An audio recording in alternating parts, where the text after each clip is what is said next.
budget. We all want to emphasize na pag may ganito kalaking disruption at gulo, it's such a big opportunity for real change. So on Thursday, we're going to start, di ba, with the DBCC. Kung usual na naman yung question natin na will we be able to collect enough, ano ang dollar exchange rate, ano ang porsyento ng Mindanao, Visayas, Luzon. Those are all important and valid questions. But it's not the main question. The main question is, after lumabas yung massive corruption, and let me emphasize, hindi lang po yan sa DPWH, hindi lang yan sa infra. Whether we talk about BIR, whether we talk about pangingikel, whether we talk about mga kung saan pwede mag-build, hindi saan pwede mag-build, saan pwede mag-mining, saan hindi pwede mag-mining, how we destroy the environment, whether we talk about red tape, whether we talk about how the oligarchy or we can point fingers, but instead of pointing fingers, hindi naman pwedeng everyday blue ribbon ang hearing natin, di ba? So if you have a 6 trillion peso budget, it can make real change. And when do you start? So yun yung po sa amin. We're looking at the next 25 years, no? 2026 to 2050. One of the most, ito addition ko lang to, no? One of a big threat sa atin, more than 20, some say up to 30-35% of our young people are in danger of stunting. Pagka nagkaroon ng stunting or yung pagkabansot, kahit may pera ka na later on in life, apektado na yung both physical at saka mental well-being nila. So that's the first point I want to make. No? Hindi to business as usual sa budget. It's a great opportunity. Diba? So sa disruption na nangyayari, grabe talaga, the outrage should continue, but it should be channeled into the real change that can be done in the budget. An example, no, yung sa school building. So are we going to give the usual answers na kasi ganito kalaki ang kailangan, so 10-15 years. So why can't we make a decision? Tuloy ba ang K-12 o hindi? Kaya ba natin pondohan? So kung kaya natin pondohan, 3 years to 5 years, nandiyan na lahat ng classroom. Kung hindi, isuspend ba natin yung 2 years sa K-12? So let's make these hard decisions during the budget. The second topic, dinaanan na namin kay Senator Bato. I think all of us agree. If you look at the history of the Philippine Constitution, bunga ito ng People Power Revolution, bunga to ng mga experiences nung dating martial law na maraming mga arrest na kusan-san galing mga arrest warrant. So kailangan sa lahat ng laro may referee. Hindi pwedeng may tahanan na walang ama o walang ina. Hindi pwedeng may laro na walang referee. Ang referee, korte. So kung anuman international body, whether it's a state or a non-state, kung anuman ang magpapa-aresto sa ating bansa, kailangan may oportunidad ang korte. Number 2, kailangan ang korte masunod. So yun lang, ganun lang kasimple. Everyone can argue, but I think we are on the right side. So can you imagine kung under pa tayo nung ICC during the time nung Marawi siege, for example? So do you mean pag naglabas sila bigla ng arrest warrant sa ilan natin mga general or ilan sa mga matataas na, let's say, cabinet members, pwedeng isakay sa airplano, dalhin lang doon? What about the progressive group sa ating bansa? Remember, there was a time na nagpapatayan kapwa progressive groups. May mga mass graves na nakita. So pagka yan ay nakita, pwede mo na lang sulatan ang Pilipinas, pwede na lang mag-red notice, tapos kunin mo na lang? Or do you think na parating dapat may opportunity to go to court? No? What was the third topic? Yung tanong nyo? At the budget, then the fourth topic is that, of course, we're waiting for the decision dito sa Blue Ribbon Committee. Lahat naman kami nag-agree, simple lang. Ginugulo ng ginugulo ng ginugulo. We're not saying it's only one person or one group na gumugulo. Every single member of the Senate may personal responsibility yan, may responsibility sa Senate. But ang point is, ang masterminds, no? Masterminds. Remember, hindi to isang sistema ng corruption na lumaki lang. Isa po tong master plan na pinut in place nung nagsimula tong administrasyon na to na lumaki ng lumaki.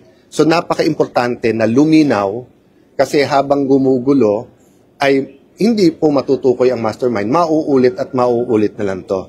So continue the outrage, continue exposing, continue the investigation, but the frustration is growing because nga as we predicted from the start, may gumugulo, ginugulo, pinapalabo ang malinaw. 'Di ba? I'll give you an example ha. Kung ay isang kumpanya ay bumabaksak kasi late parati yung mga empleyado, and then may mga uma-absent pero hindi umaamin. Pero meron pong uma-absent na matagal at nagnanakaw. So yun po ang na-reveal kasi may sistema pala yon. O nung inimbestigahan, sinabay-sabay na lahat. So syempre lahat ng mali gusto nating imbestigahan. Pero pag sinabay-sabay mo, magsasara yung buong korporasyon, di ba? Kaya ganun nangyayari sa ating bansa. In every city, municipality, barangay, district, province, may magkakalaban. And everyone wants to point sa kalaban nila for doing something wrong. Sinabi na nung ilan mga political activists, analysts, yung iba pong mga influencers, this is all about 2028. So many people want to knock out their opponent already now because no one will vote for corrupt people, especially at this point in time. Diba? And may panahon para dyan. Kasi nga, pag nagawa mo na yan, on the record na yan, kahit papano, lalabas yan. But the question is, do you want to get to the bottom of this scam? Diba? And do you want to show the Filipino people na hindi pwedeng ganitong pangloloko? Naloko na tayo, magpapaloko ba tayo ulit? Diba? So, yun lang. I'll stop there kasi maraming details yung hearing.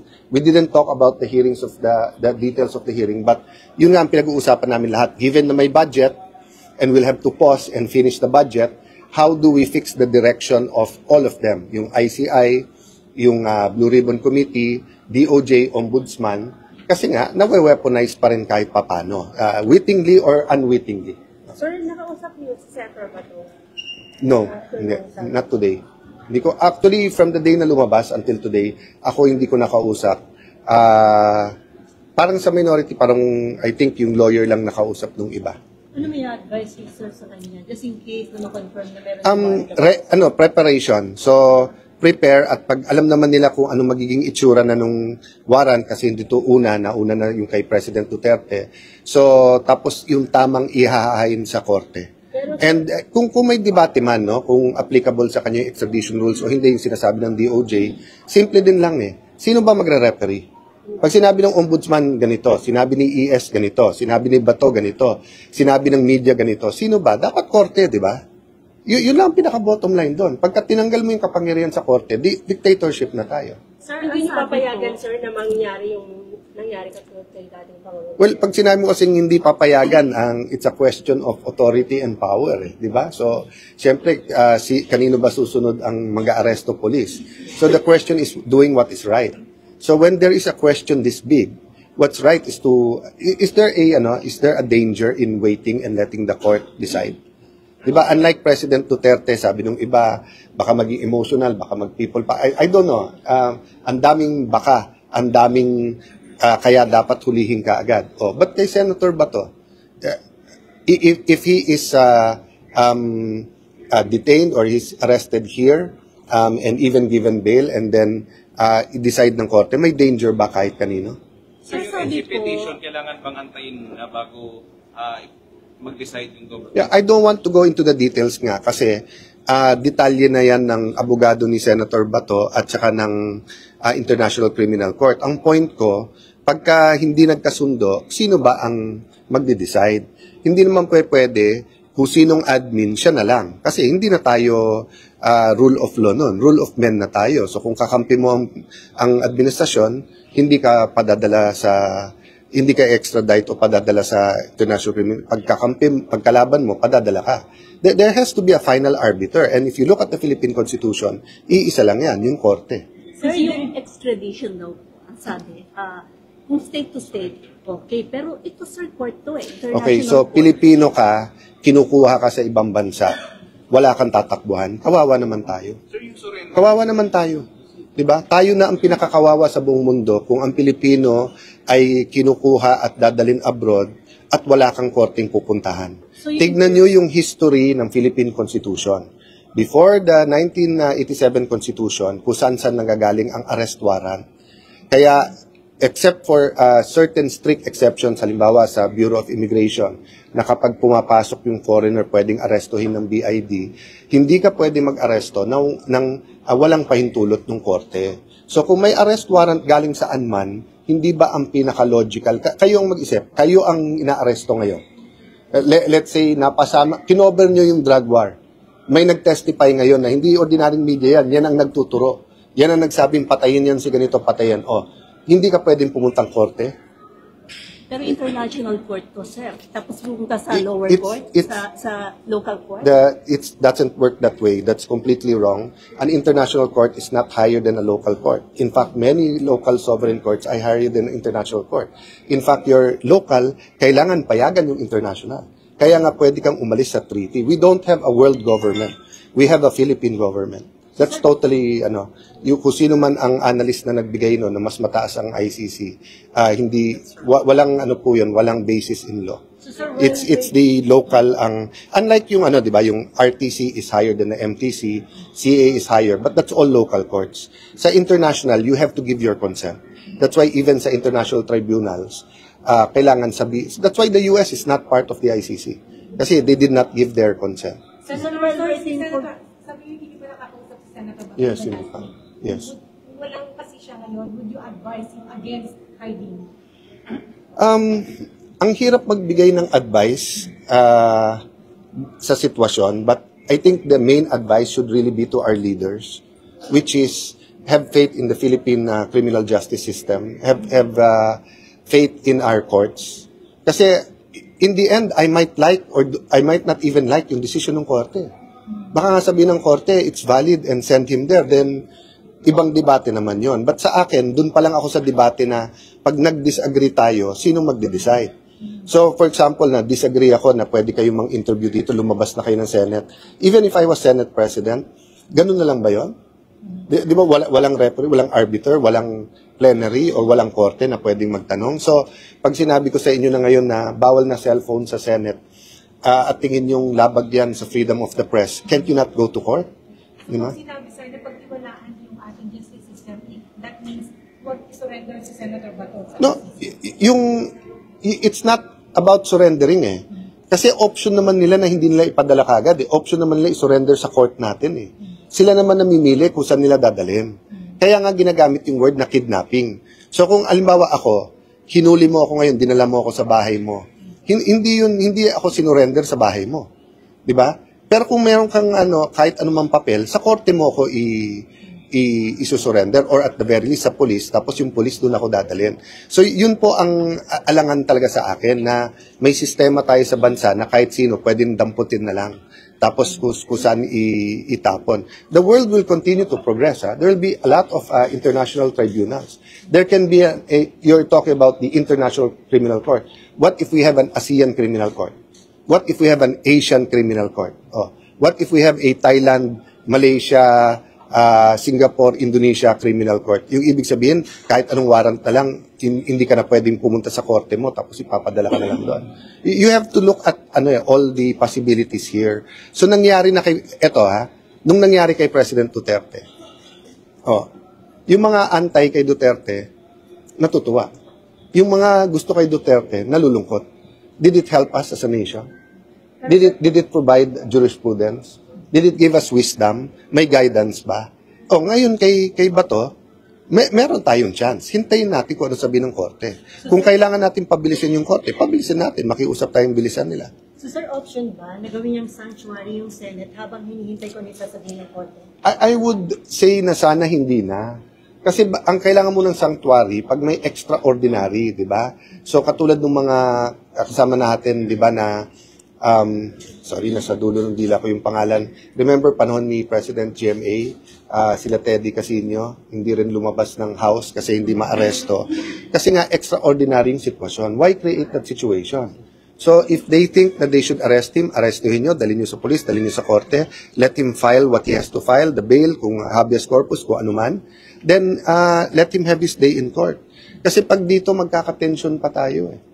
Diba? Yung hindi lang natin pinag-uusapan dito yung institusyon ng Senate. Mas importante pa sa Senate is our democracy, our freedom, our sovereignty. So, ang pinag-uusapan na dito, ang isang Pilipino ba, kaya lang naman tayo nagiging emotional kasi either gusto nyo o hindi natin gusto si Bato eh. Pero sabihin mo si Juan de la Cruz, tanggalin nyo lahat ng pangalan ha. Si Juan de la Cruz ay may warrant ngayon galing sa abroad. Pwede bang kunin na lang at ipadala doon? I think any lawyer in their right mind or law student will say, sandali lang, dapat may korte muna magsabi kung valid yun o hindi. So sir, wala kayong communication pa? Wala pa. Kay Senator? Sen Bato. Mag-effort ba kayo na sa Ay, open lang kami, and I think yung staff naman nila nandito. But usually kasi ganyan, it's not really a Senate matter. It's between him and his lawyer. But yung prayers at kung ano man support, and of course, advocacy. Diba? So, nung nagtanong kayo, hindi naman namin iniilagan yung mga questions. Sir, regarding dun sa hearing on Friday, considering sabi niyo nga mastermind, babalik ko si Senator Ping as chairman of the committee ng Blue Ribbon, and then sa Friday, invited si dating Speaker Romualdez, Yeah. si We're- Saldi, and then 17 Congress. Hopefully, magkaroon kami ng pagkakataon bukas at Thursday makapag-usap ulit ng minority. Gahon lang sa time ngayon. At yun nga, hindi kami kompleto. Tatlo ang wala. Tatlo ba? Dalawa. Ang wala. Dumating si Sen Bongo, so dalawa yung wala.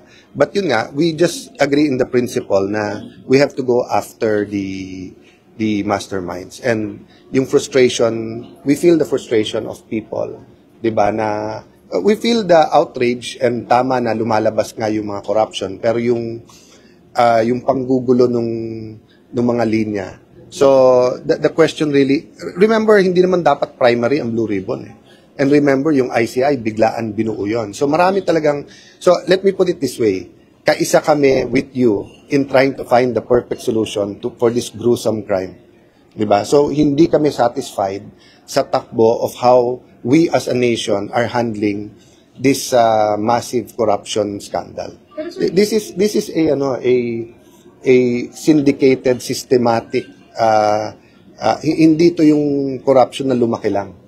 'Di ba? Sinindikato to.